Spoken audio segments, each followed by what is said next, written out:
ఆదికాండం 48వ అధ్యాయం.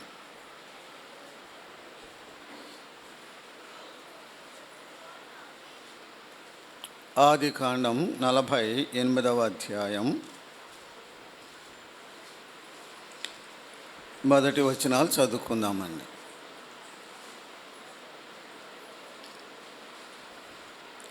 ఈ సంగతులైన తరువాత, ఇదిగో నీ తండ్రి కాయలాగా ఉన్నాడని ఒకడు యోసేపుతో చెప్పాను.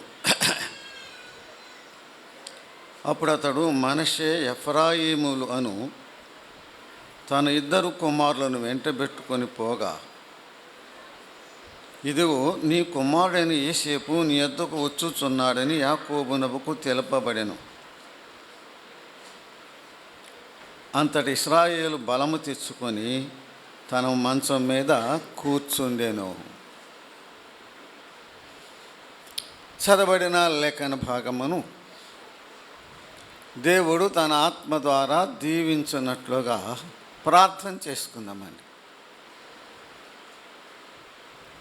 మహిమ, ఘనత, ప్రభావములు పొందనర్హుడా, స్తోత్రార్హుడా, మా ప్రభు అయిన యేసుక్రీస్తు యొక్క తండ్రి అయిన దేవా, నీ పాదములకు స్తోత్రములు చెల్లిస్తున్నాం. ఈ సన్నిధిలో ప్రార్థించి కనిపెట్టిన విధముగా ఈ సభలలో 2వ దినమున ఉదయకాలమునకు మమ్మను సమకూర్చిన నీ కృపకై స్తుతులు చెల్లిస్తున్నాం. మీ దాసులు ఇద్దరిని బలపరచి మీరిచ్చిన శ్రేష్టమైన సందేశములను బట్టి మీకు వందనములు, స్తోత్రములు చెల్లిస్తున్నాం.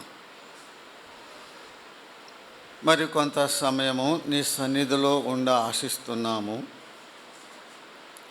నీ వాక్యమును చదువుకొని ఉన్నాము.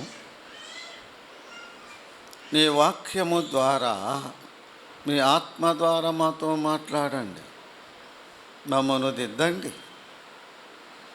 అన్నిటిలో నీ ప్రియకుమారుడైన క్రీస్తు ప్రభువుని హెచ్చించమని, మహిమ, ఘనత, ప్రభావములు మీకే చెల్లిస్తూ మా ప్రభువును మా రక్షకుడైన యేసుక్రీస్తు నామమున ప్రార్థన చేయుచున్నాము తండ్రి. ఆమేన్. దేవునికి స్తోత్రం చెల్లిస్తున్నాము.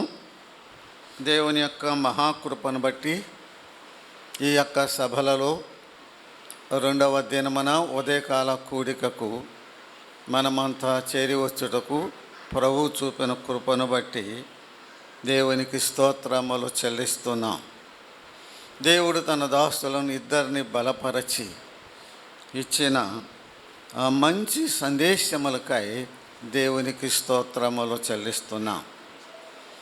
ఈ సమయమున మన వాక్య ధ్యానము నిమిత్తము ఆదికాండం 48వ అధ్యాయము మొదటి కొన్ని వచనాలు, 2 వచనాలు చదువుకున్నాం. వాస్తవంగా అయితే అధ్యాయమంతా చదువుకోవాలండి. వాస్తవంగా అధ్యాయమంతా చదువుకోవాలి. ఆ అధ్యాయమంతా ప్రభు చిత్తాన్ని బట్టి కొద్ది కొద్దిగా ధ్యానం చేద్దాం. ఈ సంగతులైన తరువాత, ఇదిగో నీ తండ్రి కాయలాగా ఉన్నాడని ఒకడు యోసేపుతో చెప్పాను. అప్పుడు అతడు మనష్షే ఎఫ్రాయిములు అను తన ఇద్దరు కుమారులను వెంట పెట్టుకొని పోయాను. ఈ యొక్క వచనమును మనం చదువుతున్నప్పుడు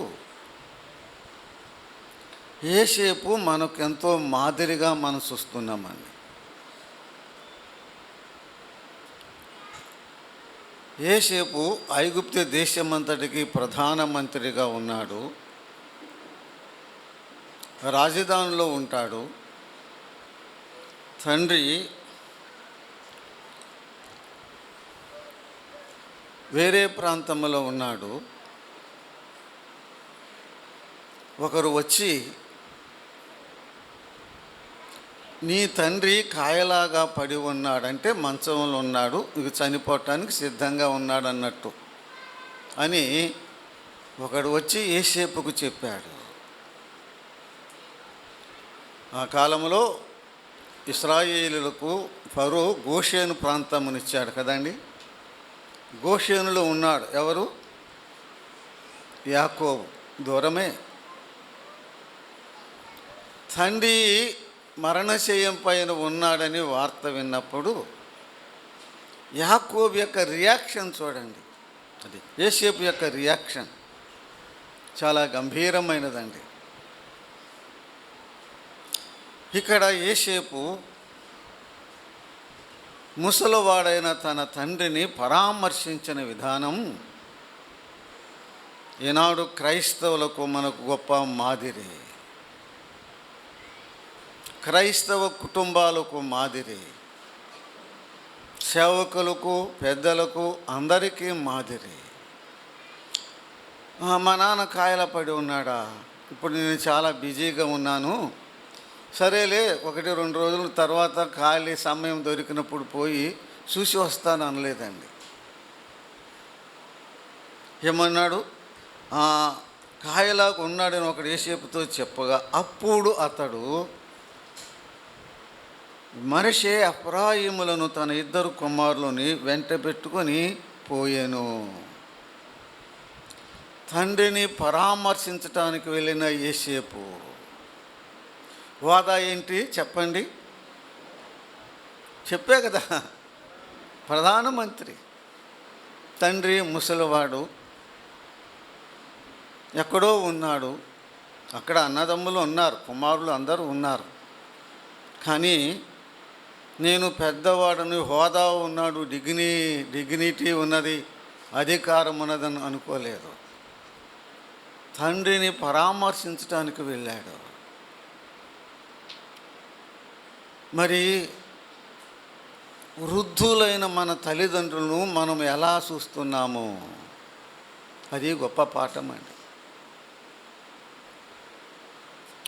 నమ్మనోళ్ళ సంగతి కాదు, అన్యుల సంగతి కాదు, విశ్వాసులమైన మనమే. వృద్ధాప్యములో వచ్చిన మన తల్లిదండ్రుల పట్ల మన యొక్క బాధ్యత ఏంటి? వారిని ఎలా చూడాలి? యోసేపు దగ్గర నేర్చుకుంటున్నామని.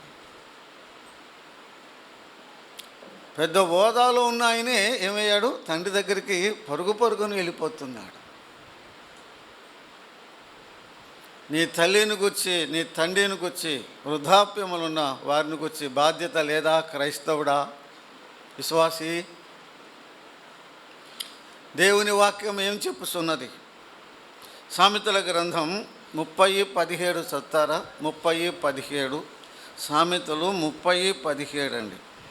సామెతలు 30:17.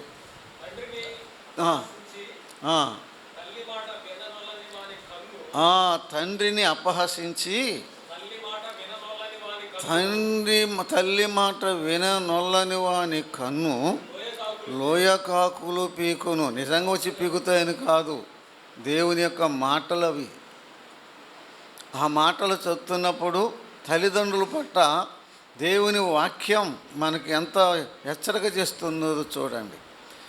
అసలు 10 ఆజ్ఞల్లోనే రాసి పెట్టాడు దేవుడు కదండి. నీవు దీర్ఘాయుష్మంతుడు ఉన్నట్లుగా నీ తల్లిని, నీ తండ్రిని సన్మానించు. ఎఫెసీ పత్రికలో ఇంకా తేటగా రాశాడు 6వ అధ్యాయము 2లో. ఇది వాగ్దానముతో కూడిన ఆజ్ఞలలో మొదటిది అన్నాడు కదండి. వాగ్దానముతో కూడిన ఆజ్ఞలో మొదటిది అన్నాడండి.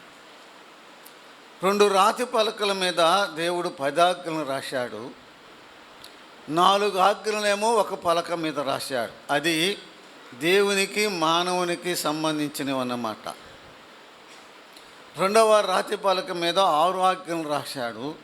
అవి మానవునికి సంబంధించినవి. ఆ మానవునికి సంబంధించిన వాటిలో మొట్టమొదటిది తల్లికి, తండ్రికి, కుమారులకు, పిల్లలకు సంబంధించింది. ఈ వాగ్దానంతో కూడిన ఆజ్ఞలో ఇది మొదటిది.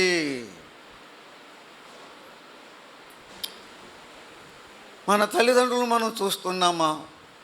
కన్నారే, పెంచారే, మూతి ఎన్ని కడిగి పెట్టారే, అన్నం పెట్టారే, కష్టపడి చెమట కార్చి చదివించారే,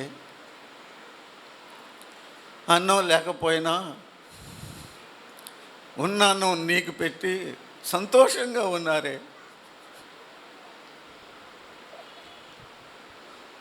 వారిని ఎలా పరామర్శిస్తున్నావు వృద్ధాప్యంలో? వారి పట్ల నీకు బాధ్యత లేదా? వారిని మంచిగా చూడవలసిన బాధ్యత మనది కాదా, నాది కాదా, నీది కాదా? అసలు తల్లిని తండ్రిని చూడలేనివాడు అసలు సంఘానికి వాడు ఏం చేస్తాడండి? సంఘానికి అతను ఏం ప్రయోజనం? నువ్వు సేవకుడు అయితే అయ్యావేమో, నీ వల్ల ఏమిటి? నీ తల్లినే తండ్రిని చూడలేని వాడివి, నువ్వు సంఘానికి నువ్వేం ప్రయోజనం? నువ్వేం మాదిరి? దేవుని వాక్యములు మనం చూస్తున్నాం. యేసేపు జీవితం గురించి 2-3 మాటలు వచనాలు చదువుకుందాం. చూడండి, 37వ అధ్యాయము 12-13 వచనాలు చదువుకుందామండి. 37వ అధ్యాయము 12-13 వచనాలు. 12-13 వెళ్ళిది ఇశ్రాయేలు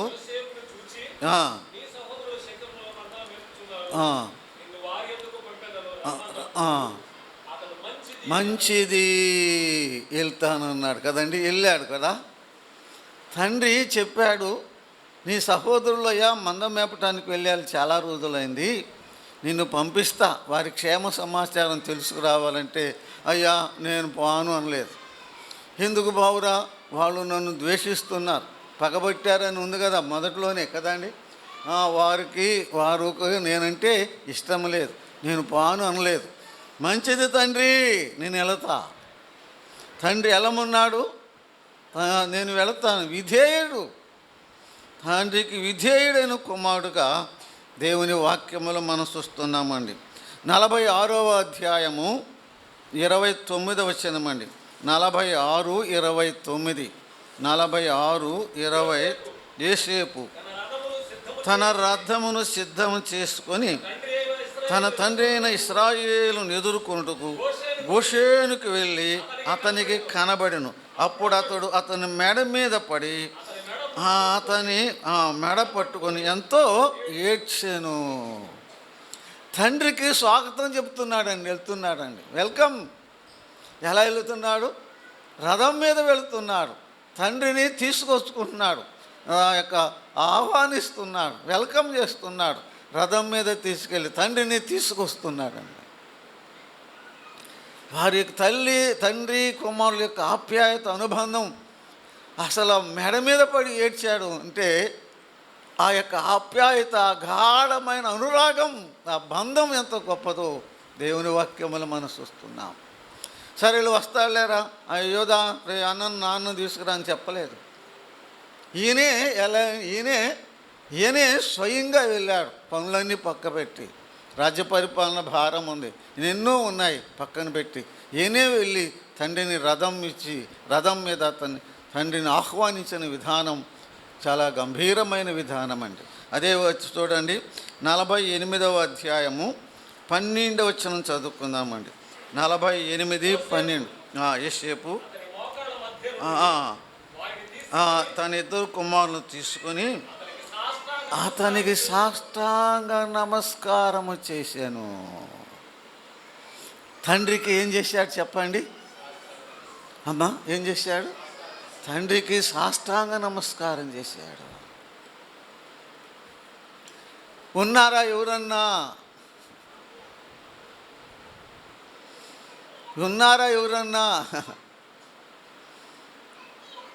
ముసలివాడు అవసాన దశలో ఉన్నాడు. ఆ తండ్రికి యేసేపు ఏం చేశాడు చెప్పండి? సాష్టాంగ నమస్కారం చేసి తండ్రిని ఘనపరుస్తున్నాడు.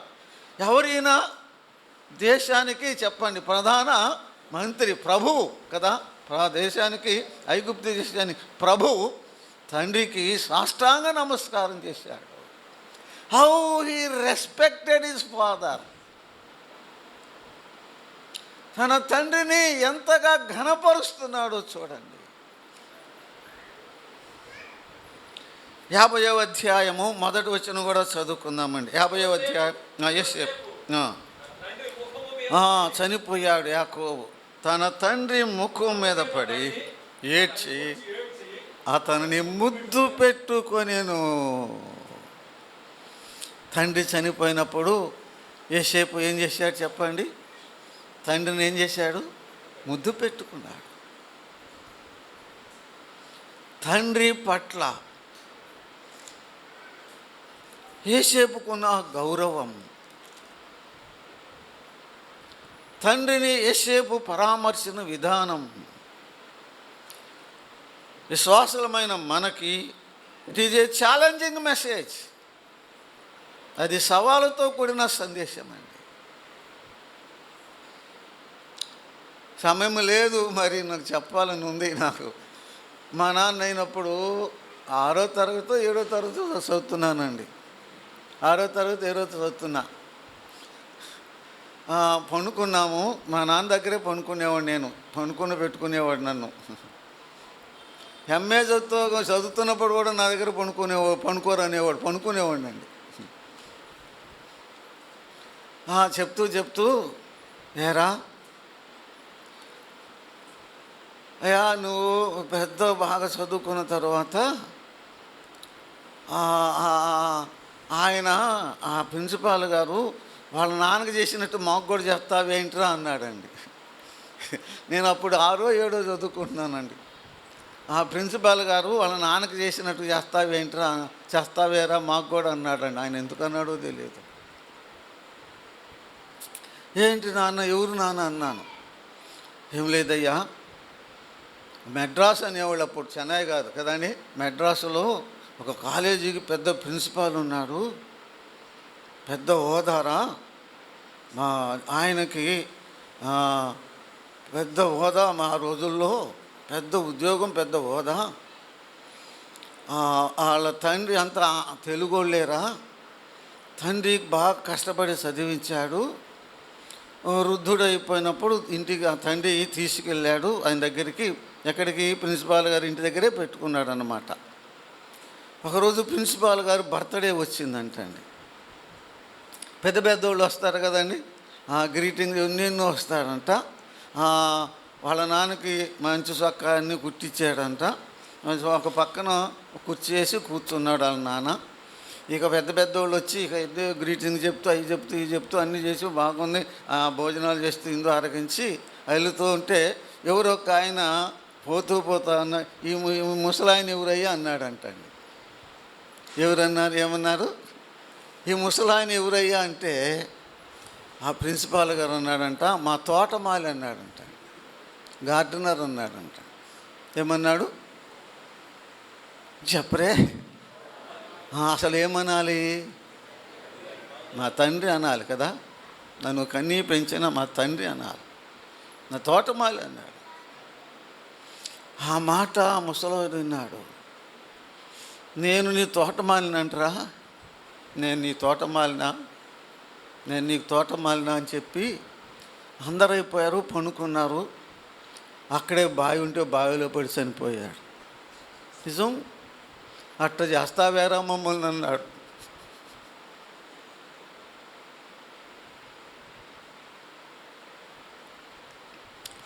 విశ్వాసులారా, మన తల్లిదండ్రులను వృద్ధాప్యంలో ఎలా చూడాలి?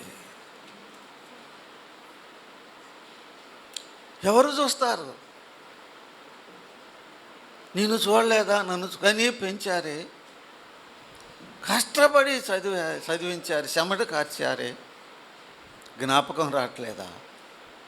ఈ స్థితికి వచ్చేవరకు మర్చిపోతావా? తృణీకరిస్తావా? అసలు తల్లిదండ్రులను తన్నేవాళ్ళు ఉన్నారండి, అన్నం పెట్టకుండా తరిమేసేవాళ్ళు ఉన్నారు. వారి కనులు లోయకాకులు పీకుతాయి అని దేవుని వాక్యములో, అంటే దేవుని శిక్ష వస్తుంది. రెండవదిగా ఇక్కడ మనం చూస్తున్నామండి, విలియం మెక్డొనాల్డ్ గారు ఒక పుస్తకంలో రాశాడు. 1 డే ఎట్ ఏ టైం అనుకుంటా ఆ బుక్ పేరు. ఏం brother? 1 day at a time అయినా అన్నా? 1 డే ఎట్ ఏ టైము, మరి ఇంకేదో చాలా బుక్స్ ఉన్నాయి, ఏ బుక్కులో చదివే నాకు గుర్తులేదు. వండే అట్ టైం అని. అందులో ఒక బీద తల్లి కుమారుని బాగా చదివించుకుంటుంది. చాలా తెలియగలవాడు. బీద తల్లి చాలా తెలియగలవాడు. అతడు యూనివర్సిటీ ఫస్ట్ వచ్చాడంటండి. నేను చెప్పే దాంట్లో కొంత అడ్జస్ట్మెంట్ ఉంటుంది, కానీ అది సబ్జెక్ట్, అది ఆయన రాశాడు. పుస్తకం ఉంటే చదివితే ఉంటుంది అది. పేరెంట్స్ని అంతా పిలవండి అని అందరూ చెప్పారంట. వైస్ ఛాన్సలర్స్ అందరూ పెద్ద పెద్దోళ్ళు వస్తారు, బహుమానం ఇస్తారు ఈ అబ్బాయికి. చాలామంది వస్తారు. ఆ అబ్బాయితో పాటు చాలామందికి బహుమానాలు వస్తాయి. పేరెంట్స్ కూడా పిలిచారు. ఆ తల్లికి చెప్పాడంట, అమ్మ రేపు నాకు ప్రజెంటేషన్ ఇస్తారే, తల్లిదండ్రులను తీసుకురమ్మన్నారమ్మా, తండ్రి లేడు, నువ్వు రావాలమ్మా అన్నాడంట. నేను రాను అన్నట్ట. ఎందుకమ్మా? వాళ్ళు మంచి మంచి డ్రెస్సులు వేసుకొస్తారా, కార్ల మీద వస్తారా, నేను రాలేనురా. నేను బేద డ్రెస్ వేసుకొస్తే నీకు అవమానం వచ్చింది నా కుమారుడా, నేను రాలేనురా. నేను ఎగతాళి చేస్తారా, నేను వస్తే నీకు అవమానం జరిగిద్దిరా, రానులేనంట. అమ్మా నువ్వు రావాల్సిందే. వారెవరో నన్ను ఎగతాళి చేస్తే నాకేమిటి? నా తల్లివి నువ్వు, నన్ను కన్నావు, నన్ను పెంచావు. ఇప్పటికీ నీ శాఖరి ద్వారా నేను చదువుకున్నా. ఈ ఫస్ట్ వచ్చానంటే నీ శాఖరి ద్వారా నేను చదువుకున్నా. నువ్వు రావాలమ్మా అని బాగా ఒత్తిడి చేసి ఏదో ఆ అబ్బాయికి దగ్గర చిన్న డ్రెస్సు తెచ్చి తల్లికి ఇచ్చాడంట. తీసుకొచ్చారు, కూర్చున్నాడు. మొదటి వరుసలోని తల్లిని పక్కనే కూర్చోబెట్టుకున్నాడు. ఆ అబ్బాయి ప్రైజు ఇవ్వటానికి పిలిచారు. ప్రైజుకు పిలిస్తే ప్రైజు తీసుకోవటానికి వెళ్ళి, ఈ ప్రైజు తీసుకునే ముందు నాకు ఒక మనవి, నేను మిమ్మల్ని అందరినీ ఒక రిక్వెస్ట్ చేస్తున్నా. నాతో పాటు ఈ ప్రైజు నా తల్లి కూడా తీసుకోవాలి. నా తల్లి నేను ఇద్దరం కలిసి తీసుకుంటాం. ఆమె కష్టపడి నన్ను చదివిస్తుంది. ఆమె కష్టపడి నేను ఈ స్థితికి వచ్చానంటే నా తల్లే కారణం. అదిగో నా తల్లి అని చెప్పి గబగబా దిగి రమ్మని చెప్పి తీసుకెళ్ళి ప్రజెంట్ తీసుకుంటే ఎగతాళి చేయలేదు అందరూ. అంతా యూనివర్సిటీ క్యాంపస్ మొత్తం చప్పట్లతో మారుమోగిపోయిందంట. పెద్ద పెద్దోళ్ళు కార్ల మీద వచ్చిన వాళ్ళు అందరూ కళ్ళం నీళ్లు పెట్టుకున్నారంట. నీవు భూమి మీద దీర్ఘాయుష్మంతుడు అవునట్లుగా నీ నీ తండ్రిని సన్మానించుము. చూడండి, రెండవదిగా తన ఇద్దరు కుమారులని వెంట పెట్టుకుని తీసుకువెళ్ళాడండి. మరి తాతయ్య ముసలోడరా, వీళ్ళు రాజా టీవీగా పెరిగారు కదా, అంతఃపురంలో పెరిగారు కదా కుమారులు, యోసేపు కుమారులు. యాకోబు ఇప్పుడు చూడలేదు, ముసలోడు గడ్డం ఉంటే ఏమేమి ఉంటుంది, మీరు ఎందుకు లేరా అని వాళ్ళ కుమారులను చెప్పకుండా వెళ్ళలేదు. ఎవరిని తీసుకెళ్ళాడు? కుమారులు కూడా తీసుకువెళ్ళాడు. తీసుకువెళ్ళినప్పుడు ఎన్ని చెప్పి ఉంటాడు, నా తండ్రిరా, నన్ను కన్నాడు పెంచాడురా, నేను ఈ స్థితికి రావటానికి నా తండ్రిరా, ఎన్నెన్నో చెప్పి ఉంటాడు పిల్లలకి. యోసేపు తన కుమారులకు హౌ ఈ ఇంట్రడ్యూస్ హిజ్ ఫాదర్. ఎంత ఘనమైన మాటలండి, ఎంత ఘనముగా ఉన్నది ఆ లేఖన భాగాలు చదువుతున్నప్పుడు. తన బిడ్డలను, తన కుమారులు కూడా తీసుకెళ్ళిన విధానం ఒక గొప్ప మాదిరి అండి. అది గొప్ప మాదిరి అండి. రెండవ వచనం చదువుతున్నాను. ఇదిగో నీ కుమారుని యోసేపు నీ వద్దకు వచ్చుచున్నాడని యాకోబునకు తెలుపబడెను. అంతటి ఇశ్రాయేలు బలము తెచ్చుకొని తన మంచం మీద కూర్చుండెను. ఇదిగో నీ కుమారుడని యోసేపు నీ వద్దకు వచ్చుచున్నాడు. Behold thy son Joseph is coming. ఆ వచనం మీద సిహెచ్ మెకింటోష్ అని ఆయన వ్యాఖ్యానం చేస్తూ గంభీరమైన మాటలు చెప్పాడండి. ఇదిగో నీ కుమారుడైన యోసేపు వచ్చుచున్నాడు కదా. ఆ మాటలు ప్రభువు రాకడకు మరి జత చేసి చెప్పాడు. 25వ అధ్యాయం కదా, మత్తయి సువార్త 20. ఇదిగో పెండ్లి కుమారుడు వస్తున్నాడు. ఏమని ఉంది? 25వ అధ్యాయం మొదటి వచనములోనండి, మత్తయి సువార్త 25. ఇదిగో పెండ్లి కుమారుడు వస్తున్నాడు. Behold the bride groom is coming. అసలు ఇదిగో పెండ్లి కుమారుడు వస్తున్నాడు అని క్రైస్తవ చరిత్రలో మొట్టమొదటిగా కేక వేసింది బ్రదర్ వారే అని రాశాడండి ఆయన. నా సెకండ్ కమింగ్ మీద రాసి ఉంటాడు ఆయన. సెకండ్ కమింగ్ మీద రాశాడు. ఇదిగో పెండ్లి కుమారుడు వస్తున్నాడు అని మొట్టమొదటిగా క్రైస్తవ కోటికి తెలియచేసిన ఆ సత్యాన్ని బ్రదర్ని వారని ఆయన మెకింటోష్ గారు తేటగా రాశారు. అన్న రాకడ మీద చెప్తున్నారు. నేను ఉదయం రావాలని ఎంతో ఆశించా వినాలని, కానీ కొంచెం మనసు దేహం బాగాలేదు, చాలా బాధపడ్డా. ప్రభు రాకడ, సంఘం ఎత్తబడుట, ప్రభు రాకడ గురించి అందరికీ తెలుసు, కానీ క్రైస్తవులు అంతకు ముందు తెలుసు. మార్టిన్ లూథర్కి అసలు మొదటి నుంచి తెలుసు. కానీ సంఘం ఎత్తబడుతనే ఆ సత్యాన్ని మొట్టమొదటిగా, ఆ తరువాత ఆది సంఘము తరువాత అపోస్తలు తరువాత ఆ సంఘాన్ని, ఆ సత్యాన్ని క్రైస్తవ కోటికి తెలియజేసింది ఎవరంటే బ్రదర్ని వారే. ఇదిగో పెండ్లి కుమారుడు వస్తున్నాడు, సంఘం కొరకు యేసుప్రభువారు వస్తారని ఆ సత్యాన్ని బయలుపరిచినది దేవుడు బ్రదర్ని వారి ద్వారా అని దేవుని మాటలు ఆ యొక్క మెకింటోష్ గారు రాసినట్లుగా నేను చదివిన సంగతులే మీకు తెలియచేస్తున్నా. నీ కుమారుడు వస్తున్నాడు అన్నప్పుడు హౌ జాకబ్ రియాక్టెడ్ కదండి. నీ కుమారుడు వస్తున్నాడు అన్నప్పుడు తండ్రి యాకోబు ఎలా స్పందించాడు చూడండి. చెప్తానన్న చెప్తుకోండి.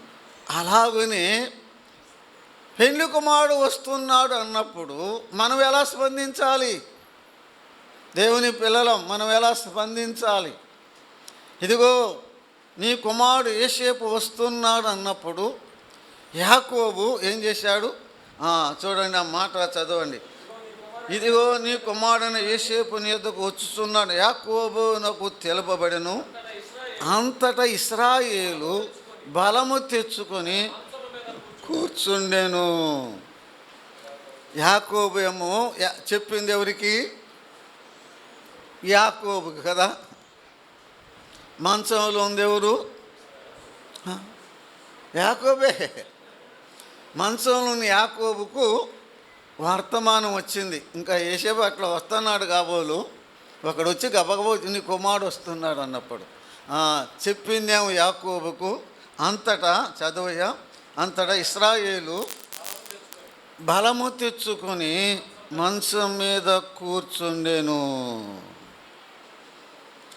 చెప్పిందేమో యాకోబుకి, బలం తెచ్చుకొని కూర్చుంది ఎవరు?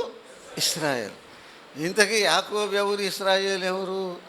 ఇద్దరా ఒకరా? ఇద్దరా ఒకరా? ఒకరే. యాకోబు మోసగాడు. యాకోబు ఇశ్రాయేలు అనే మాటలు ఇక్కడ ఆ మెకింటోష్ గారు చక్కగా వర్ణించాడండి. కొరింథీయులకు రాసిన 2వ పత్రిక 4వ అధ్యాయము 16వ వచనం చదువుకుందామండి. కొరింథీయులకు రాసిన 2వ పత్రిక 4వ అధ్యాయము మా బాహ్య పురుషుడు కృషించుచున్నను, మా ఆంతర్య పురుషుడు దినదినము నూతన పరచబడుచున్నాడు. యాకోబు మంచములో ఉన్నాడు, ఇశ్రాయేలు బలము తెచ్చుకొని కూర్చున్నాడు కదండి. ఇద్దరు, యాకోబు అంటే బాహ్య పురుషుడు, ఇశ్రాయేలు అంటే అంతరంగ పురుషుడు. విశ్వాసిలో ఇద్దరు పురుషులు ఉంటారండి. విశ్వాసిలో ఎవరు ఉంటారు చెప్పండి? బాహ్య పురుషుడు, అంతరంగ పురుషుడు. ఎవరు బలం తెచ్చుకున్నారు చెప్పండి? ఇశ్రాయేల్ అంతరంగ పురుషుడు. ఇప్పుడు ఎవరు బలం తెచ్చుకుంటున్నారు విశ్వాసుల్లో? విశ్వాసి, నీలో ఒకడు ఉన్నాడని నీకు తెలుసా? లోపల ఒకడు ఉన్నాడని నీకు తెలుసా? బాహ్య పురుషుడు, అంతరంగ పురుషుడు. అంతరంగ పురుషుడు ఉన్నాడని నీకు తెలుసా? అంతరంగ పురుషుడు ఎలాగున్నాడు? అసలు లోకస్తుల సంగతి కాదులే, విశ్వాసుల సంగతే. ఏ పురుషుని గురించి దిగులు ఎక్కువ? ఏ పురుషుని గురించి శ్రద్ధ ఎక్కువ? ఏ పురుషుని గురించి చింత? ఏ పురుషుని గురించి ప్రార్థన చేయమంటా ఉంటారు? అరే చెప్పరేమ్మా, అమ్మ ఈ బాహ్య పురుషుడు కదా, ఈయన గురించే దిగులంతా, శ్రద్ధ అంతా, డబ్బంతా, ఖర్చు అంతా, అదంతా ఈయన గురించే. అసలు లోపలవాడి గురించి, లోపల వాడిని గురించిన చింత ఉన్నదా? లోపలవాడు ఎట్టున్నాడు? వాస్తవంగా ఎవరు బలంగా ఉండాలి? ఎవరు బలంగా ఉండాలి? లోపలవాడు బలంగా ఉన్నాడా, బలహీనంగా ఉన్నాడా? యాకోబు జీవితం మనం చూస్తున్నప్పుడు, యాకోబు బాహ్య పురుషుడు మంచంలో పడి ఉన్నాడు. ఇశ్రాయేలు అంతరంగ పురుషుడు ఏం చేశాడు? బలం తెచ్చుకొని కూర్చున్నాడు, ready to meet his son. ఎంత గొప్ప మాటలు, ఎంత గొప్ప సందేశం అండి. మనలో మార్పు రావాలి. ఆదివారం నాడు ప్రకటనలు పంపిస్తారు. బాగాలేదు, ఆరోగ్యం బాగాలేదు కదండి, అవి బాగాలేదు, ప్రార్థన చేయండి. అవి నిజమే, చెయ్యొద్దు, ఇవన్నీ రైటే. కానీ మరి ఎప్పుడన్నా ఎవరన్నా ఒక్కరన్నా లోపలోడు బాగాలేదు ప్రార్థన చేయండి అని ఎవరన్నా చీటీ రాసి పంపిస్తారేమో నేను చూస్తానండి. ఎవరు అండి? చాలా సంవత్సరాల క్రితం చినగంజాం వెళ్ళానండి. చాలా సంవత్సరాలు అవుతుంది, 15-20 సంవత్సరాలు అవుతుంది. ఆ రాత్రి కూడిక జరిగింది. కొంతమంది ప్రభువుని నమ్ముకోవటానికి ముందుకు వచ్చారు. తీర్మానం చేపించాను. ఒక ముసలమ్మ చివరిలో వచ్చింది. ఈ తీర్మానం చేసినాక ప్రార్థన చేసి పంపించా. ఇక ముసలమ్మ వచ్చిందండి. ముసలమ్మ వస్తే నేను అనుకున్నాను, ముసలమ్మ కదా, ప్రార్థన చేయ్యా నా కోసం అన్నీ వచ్చిద్దామని అనుకున్నానండి.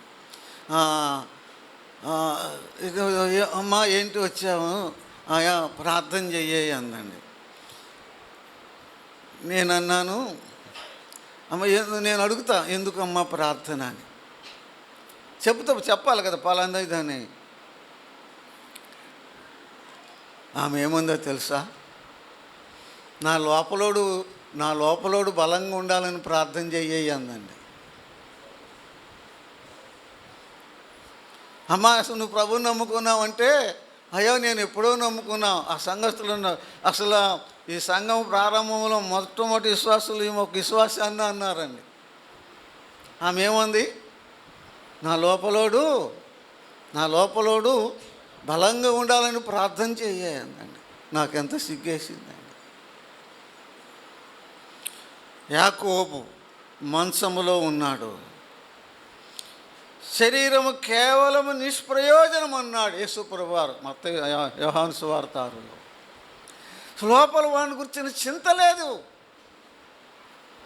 లోపల వాడిని గురించి బలంగా ఉండాలి, శక్తివంతంగా ఉండాలి, మీరు అంతరంగ పురుషునిందు శక్తి గలవారై ఉండాలని నేను మీ కొరకు ప్రార్థన చేస్తున్నా. ఎఫెసీ పత్రిక 3వ అధ్యాయం 15-16 వచనాలు చదువుకోండి. పౌలు ఎఫెసీ పరిశుద్ధుల కొరకు ఏమని ప్రార్థన చేస్తున్నాడంటే, మీరు బాహ్య పురుషుడు శారీరకంగా బాగా బలంగా ఉండాలని కాదు, మీరు అంతరంగ పురుషుని యందు శక్తి కలిగిన వారై ఉండాలి. ఎవరు ఏ పురుషుడు? అంతరంగ పురుషుడు శక్తి కలిగిన వాడుగా ఉండాలి అని నేను మీ కొరకు ప్రార్థన చేస్తున్నా. పౌలు అన్నాడు, మా బాహ్య పురుషుడు కృషించుచున్నను, మా అంతరంగ పురుషుడు దినదినము చెప్పండి దినదినము నూతనపరచబడుతున్నాడు. మనదేమో రివర్స్. లోపలోడు దినదినం ఏమైపోతున్నాడు? నీరసం వస్తాడు.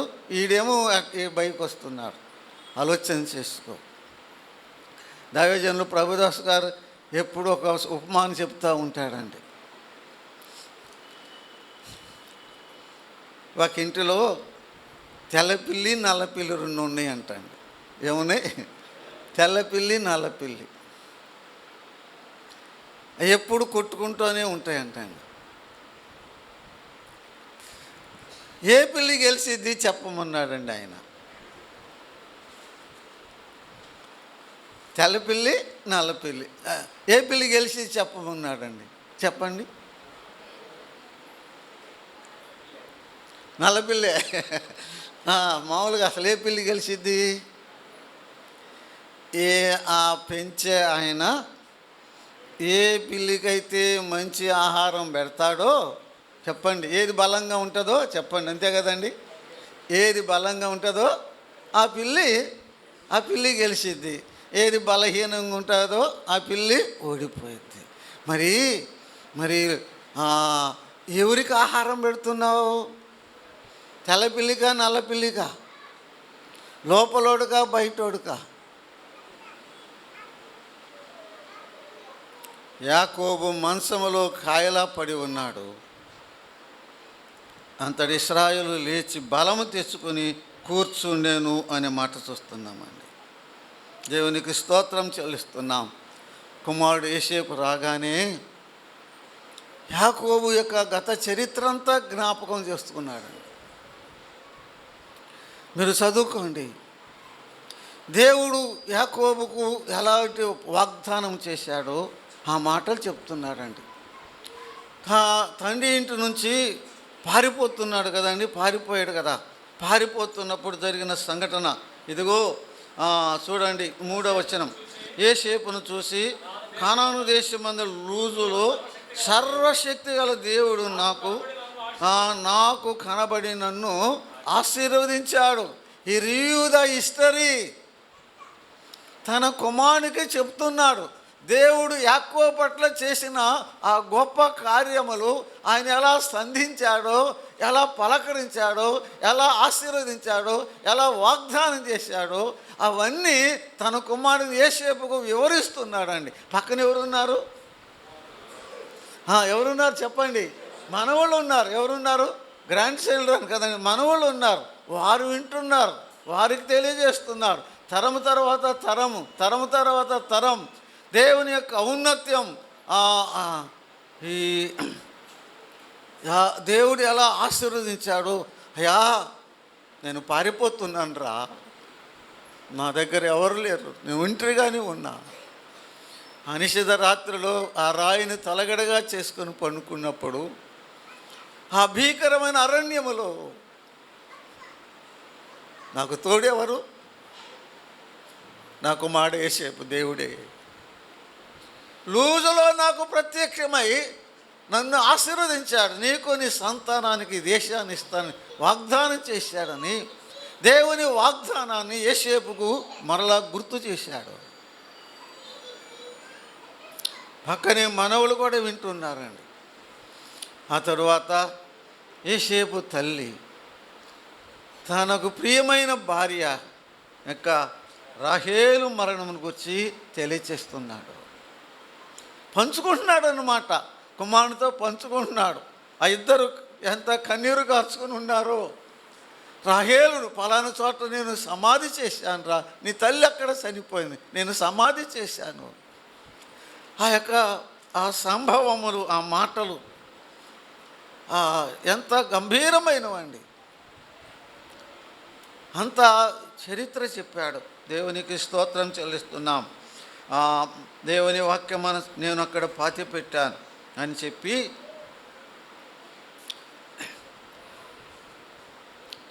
ఇదొక సిద్ధాంతం. ఇది జ్యేష్ఠత్వాన్ని గురించి చెప్తున్నాడు కదండి. జ్యేష్ఠత్వం అంటారు ఇది. అసలు జ్యేష్ఠుడు ఎవరు? రూబేను కదండి. జ్యేష్ఠుడు ఎవరు? రూబేను. కానీ ఇక్కడ ఆ జ్యేష్ఠత్వం ఒకటే. రూబేను జ్యేష్ఠుడికి ఏమొస్తాయి? 2 పాలు కదండి. ఆ పాలు రూబేనుకు రావాల్సిన 2 పాలు తీసేసి ఎవరికి ఇస్తున్నాడు? యోసేపుకి ఇస్తున్నాడు. అయ్యా, ఇప్పటి వరకు పుట్టిన 2 కుమారులు నా కుమారులు రా, ఇక పుట్టేవారు నీ కుమారులు రా. అంటే నా 12 మంది కుమారుల్లో వారు నా కుమారులు అంటున్నాడు. అంటే నీకు 2 వస్తుంది, నీకు 2 వస్తుంది. తర్వాత మీరు చదువుకోండి. యోసేపు వంశావళి ఉండదు. యోసేపు బదులు మనిషే ఎఫ్రాయిములు. ఒక గోత్రానికి 2 గోత్రాలు చేశాడు. ఒక గోత్రాన్ని ఏం చేశాడు? 2 గోత్రాలు చేశాడు. వాస్తవంగా అసలు ఆ 2 ఆశీర్వాదం ఎవరికి పోవాలి? ఎవరికి? రూబేనుకి కదా. రూబేనుకి 49వ అధ్యాయం మీరు చదువుకోండి. రూబేను కుమారులందరినీ పిలిచాడు. మంచంలోనే ఉన్నాడు, కుమారుని పిలిచాడు, ఒక్కొక్కరిని పిలిచాడు. రూబేను రారా అన్నాడు, వచ్చాడు. రూబేను చూసినప్పుడు కళ్ళ నీళ్లు కాస్తున్నాయి.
యోసేపుతో,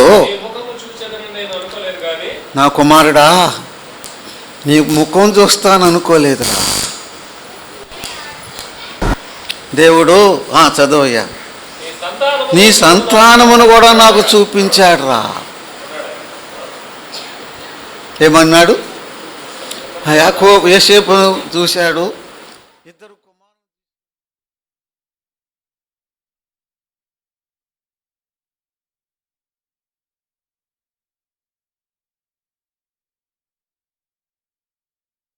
అసలు నీ ముఖం చూస్తాను అనుకోలేదురా. కానీ నీ సంతానాన్ని కూడా దేవుడు ఏం చేశాడు? నీ సంతానాన్ని కూడా దేవుడు నాకు చూపించాడు.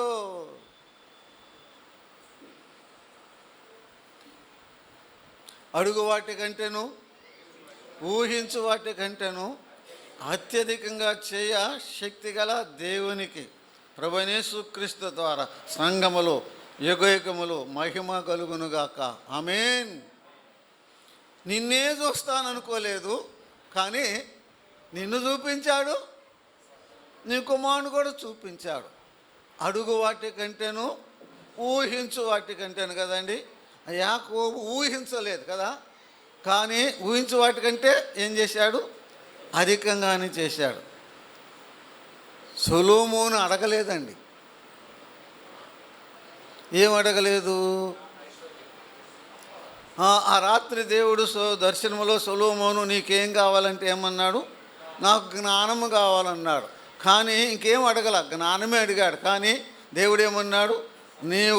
నీ మనవి నాకు అంగీకారం ఉంది కాబట్టి నీకు జ్ఞానం ఇస్తున్నా. నువ్వు అడగకపోయినను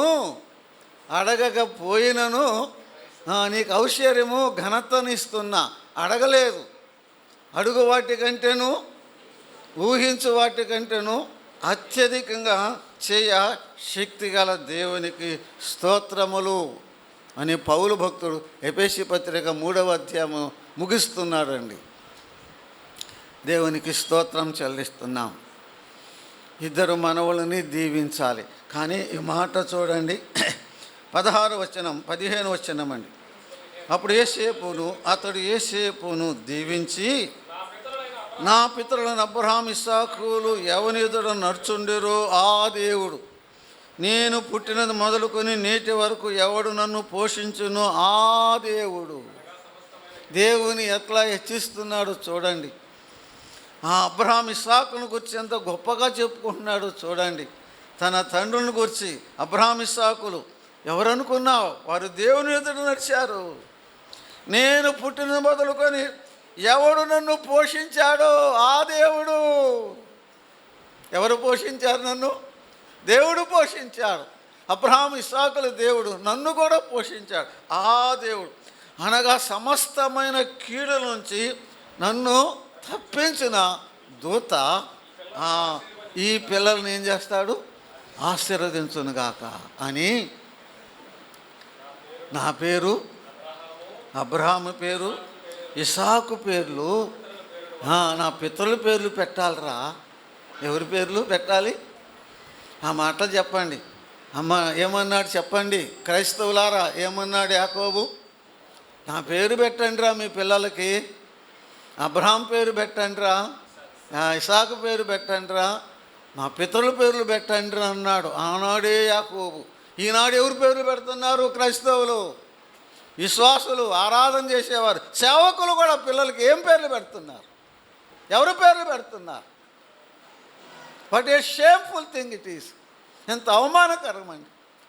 బైబిల్ భక్తుల పేర్లు పెడుతున్నారా? మన పిల్లలకి పెడుతున్నామా? బలు ప్రకాష్ అని, అయ్యని, ఇయ్యని ఎన్నో పేర్లు కదండి. అదో ఎంత ఉపాయంగా పెడుతున్నారండి. ఒక దినాన్ని దేవుడికి లెక్క చెప్పాలి. ఎందుకు పెట్టట్లేదు? మన పిల్లలకి బైబిల్లో భక్తుల పేర్లు ఎందుకు పెట్టట్లేదు? అరే చెప్పండి అయ్యా, ఎందుకు పెట్టట్లేదు? ఏమ్మా? అదే అదే అదే బైబిల్ పేర్లు పెడితే నష్టం వస్తుంది. బైబిల్ పేర్లు పెడితే స్కాలర్షిప్ రాదు, బైబిల్ పేర్లు పెట్టి రిజర్వేషన్స్ రావు, సీట్లు రావు, ఉద్యోగాలు రావు, మెడికల్ కాలేజీలో సీట్లు రావు.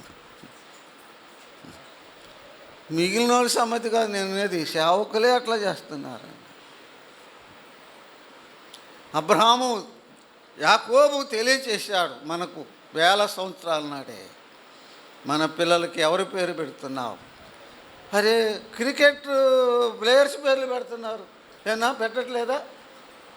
ఇంకెవరి పేర్లు ఆ పేరు ఈ పేర్లు పెడుతున్నారు ఉపాయంగా. అది ఎంత ఉపాయం అండి! దేవుడు జ్ఞానుల వారు కుయుక్తులను పట్టుకుంటాడనే మాట ఉన్నది. నా అంశము అయినా మాట చెప్పాలని నేను చెప్తున్నాను. ఆలోచన చేసుకుందాం. మన విశ్వాసములో మార్పు రావాలి, మన భక్తిలో మార్పు రావాలి. క్రీస్తు ప్రభు కొరకు త్యాగం చేయాలి, నష్టపోవాలి.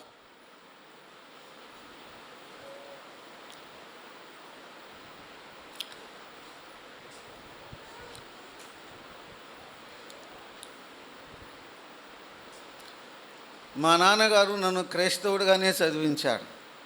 నా ఎస్ఎస్ఎల్సి సర్టిఫికేట్లో ఇండియన్ క్రిస్టియన్ అని ఉంటుంది, ఇండియన్ క్రిస్టియన్ ఉంటుంది. అది ఎస్ఎస్ఎల్సి దాంట్లో అన్నమాట. పియూసీలో నాకు డాక్టర్ కోర్సు చదవాలని ఆశతో డాక్టర్ కోర్సు చదువుతుంటే ఒకసారి వచ్చాడు మా నాన్నగారు, బాపట్ల చదువుకున్నట్టు వచ్చాడు. వచ్చి ఏమన్నాడంటే, మనల్ని వీళ్ళందరూ భలే మోసం చేశారా, ఇక గాంధీ వాళ్ళందరూ ఇది మోసం చేశారయ్యా. నేనే నాకేం తెలుసు, అరే నేను హైకోర్టు దగ్గరికి పోయి ప్లేటర్ని కూడా కనుక్కొచ్చాను రా, ఇప్పుడు ఎస్సీగా మార్పిస్తాను, హరిజన్గా మార్పిస్తాను, నువ్వు సంతకం చేయాలి అన్నాడండి. మా నాన్న అన్నాడండి. అంటే దాని వరకు నాకు మెడికల్ సీట్ వచ్చింది, మెడికల్ సీట్ వచ్చింది అన్నమాట. ఏమో మరి నేను ఎందుకు అన్నాను ఏమో నాకు తెలియదు, దేవుని కార్యం కాబో. నానా నువ్వు చెప్పినట్లుగా సంతకం చేస్తా, నాకు ఎస్సీగా తీసుకొస్తావు, నేను మెడికల్గా డాక్టర్ సీట్ వస్తుంది చదువుతా, చదివినాక చచ్చిపోతా, ఏం చేస్తావన్నా? చదువుతూనే చచ్చిపోతా ఉంటానేమో, చచ్చిపోతే నువ్వేం చేస్తావన్నా? అయ్యా ఆ మాట అనొద్దురా, నువ్వు ఆ మాట అనొద్దురా, ఆ మాట అనొద్దురా అని కన్నీళ్ళు పెట్టుకుని వచ్చేసాడు. వద్దురా వద్దురా, నువ్వు క్రిస్టియన్గానే చదువు, నాకు వద్దురా అనుకుంటూ వచ్చాడు.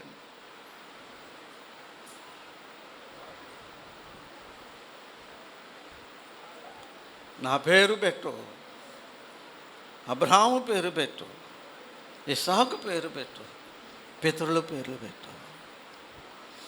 2 కుమారులను తీసుకురారా నా దగ్గరికి. తీసుకొచ్చాడు.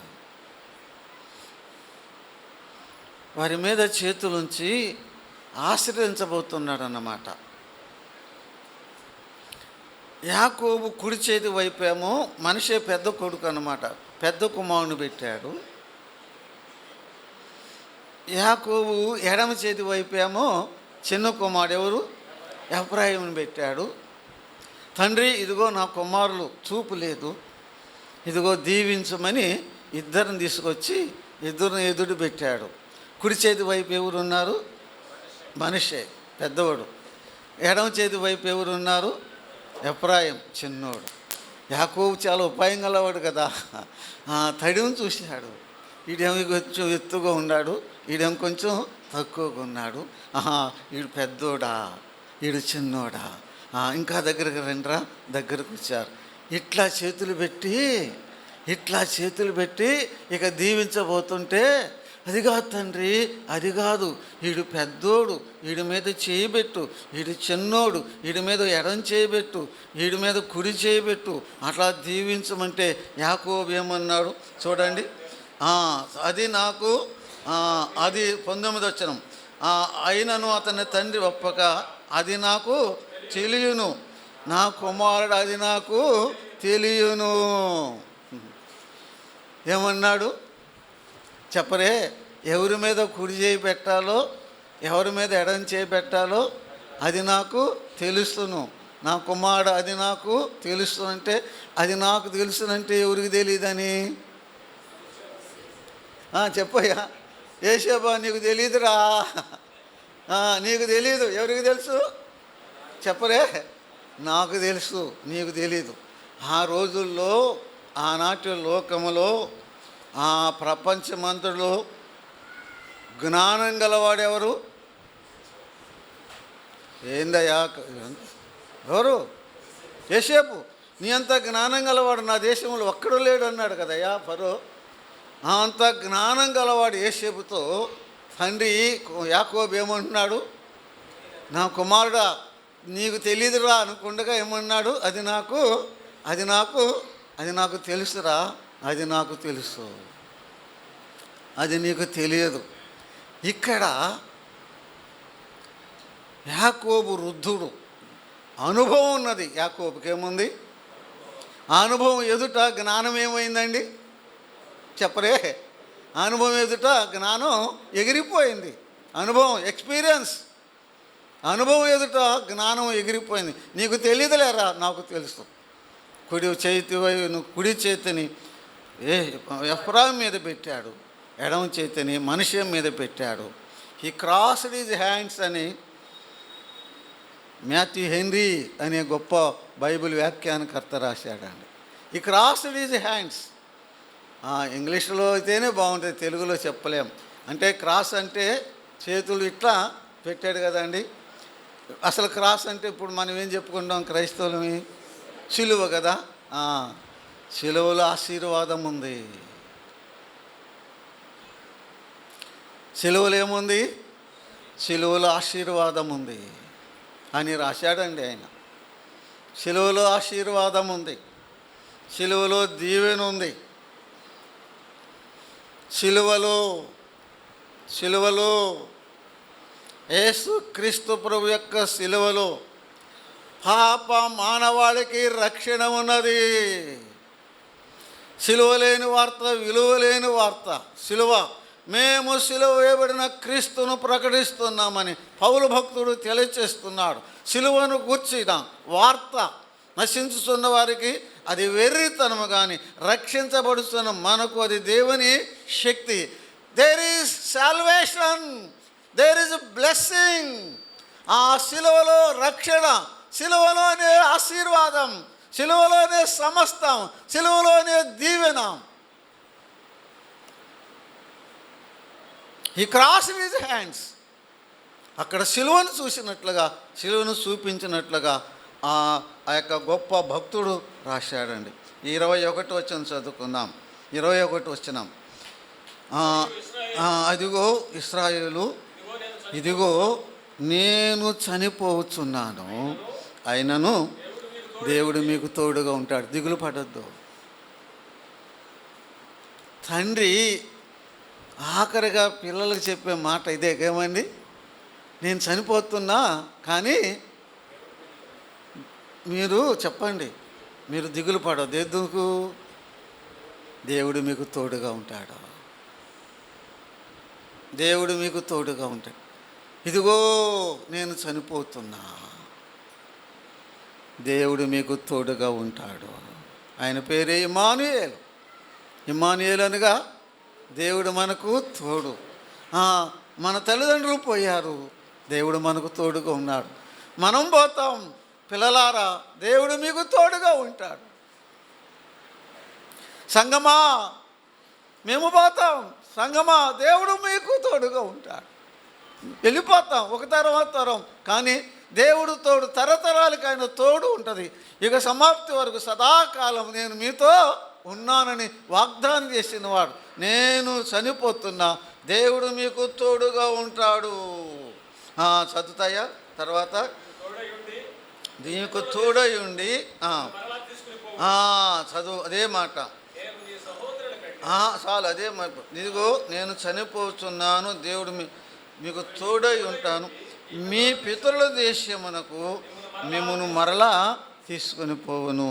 ఈ మాట ఇది చెప్పుంటాడని అనుకుంటున్నాను నేను. షడ్రక్ అన్నా నాకు తెలియదు, చెప్పు, నేను ఏం లేదు, బాగొట్టుకున్నా. దేవుడు మరలా మీ పితరుల దేశానికి ఎక్కడుండి వాగ్దానం చేసి దీవిస్తున్నాడు యోసేపును? ఐగుప్తుల నుంచి కదండి. ఏమని చెప్పాడు? దేవుడు నేను చనిపోతున్నా, దేవుడు మీకు తోడుగా ఉంటాడు. కానీ వాగ్దానం చేశాడు లూజులో, అబ్రహాం, ఇస్సాకు, యాకోబులకు వాగ్దానం చేశాడే, ఆ దేశానికి, ఐగుప్తు దేశం నుండి దేవుడు మీరు మిమ్మను మరలా ఎక్కడ తీసుకెళ్తాడు? ఆ వాగ్దాన దేశానికి తీసుకువెళ్తాడు. అక్కడే అబ్రహాము సమాధి చేయబడ్డాడు, అక్కడే ఇస్సాకు సమాధి చేయబడ్డాడు. నన్ను కూడా అక్కడే సమాధి చేయి. అవే మాటలు యోసేపు కూడా తన అన్నలతో కూడా ఏ మాటలు చెప్తాడు? నేను చనిపోతున్నా, నిశ్చయముగా దేవుడు మీకు తోడుగా ఉంటాడు, నిశ్చయంగా మిమ్మల్ని దర్శిస్తాడు, నిశ్చయంగా మిమ్మల్ని వాగ్దాన దేశానికి తీసుకువెళ్తాడు. నా ఎముకలు ఇక్కడ కాదు, అక్కడ మీరు తీసుకెళ్ళి అక్కడ సమాధి చేయను. నిశ్చయముగా నిశ్చయముగా నిశ్చయముగా దేవుడు మిమ్మల్ని తీసుకువస్తాడు. అవును, దేవుడు ఇశ్రాయేలుని తీసుకువచ్చాడు, ఆనాడు తీసుకువచ్చాడు. మోషే యెహోషువ నాయకత్వంలో ఐగుప్తు దేశం నుండి వాగ్దాన దేశానికి, కానాను దేశానికి తీసుకువచ్చాడు. మరలా నెబుకద్నెజరు కాలంలో వారు బబులోనికి చెరగపోయినప్పుడు జెరుబ్బాబెలు మొదలైన వారి నాయకత్వంలో మరలా దేవుడు వారిని ఐగుప్తు దేశం, బబులోని దేశం నుండి, చెర నుండి మరలా తీసుకువచ్చాడు. ఇప్పుడు కూడా వారిని తీసుకొస్తున్నాడు కదండి. ఇప్పుడు కూడా చెప్తున్నా, ఇప్పుడు కూడా ఏం చేస్తున్నాడు? తీసుకొస్తున్నాడు. 1948 మే 14వ తారీఖున వారికి చిన్న రాజ్యం ఇచ్చాడు దేవుడు. ఇశ్రాయేలును పోగు చేస్తున్నాడు, ఇంకా పోగు చేస్తున్నాడు, ఇంకా పోగు చేస్తాడు. నిశ్చయముగా మనం ఆఖరి దినాల్లో ఉన్నాం, ప్రభు రాకడి దినాల్లో ఉన్నాం.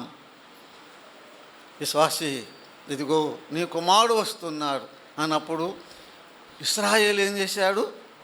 బలం పంచుకున్నాడు. విశ్వాసి, ప్రభు వస్తున్నాడు, ప్రభు వస్తున్నాడు, దైవం బలపడం, సిద్ధపడదాం, రాకడకు సిద్ధపడదాం. ప్రకటన గ్రంథంలో 3 సార్లు ఉన్నది, ఇదిగో నేను త్వరగా వచ్చుతున్నా, నేను త్వరగా వస్తున్నా, నేను త్వరగా వస్తున్నా. ప్రార్థన చేసుకుందామని. మహిమగల మా తండ్రి, నీ పాదములకు స్తుతులు చెల్లిస్తున్నాం. ఇదిగో నీ కుమారుడైన యోసేపు వస్తున్నాడు. నా ప్రభా, నీవే చెప్పావు, ఇదిగో నేను త్వరగా వచ్చుతున్నాను, నేను ఇదిగో త్వరగా వస్తున్నాను. నా బాహ్య పురుషుడు కాదు నాయన, మంతరంగ పురుషుడు బలంగా ఉండాలి, సిద్ధపడాలి, నిరాకడకు మమ్మును ఆయత్తపరచమని మా ప్రభువును మా రక్షకుడైన యేసుక్రీస్తు నామమున ప్రార్థన చేస్తున్నాము తండ్రి. ఆమేన్.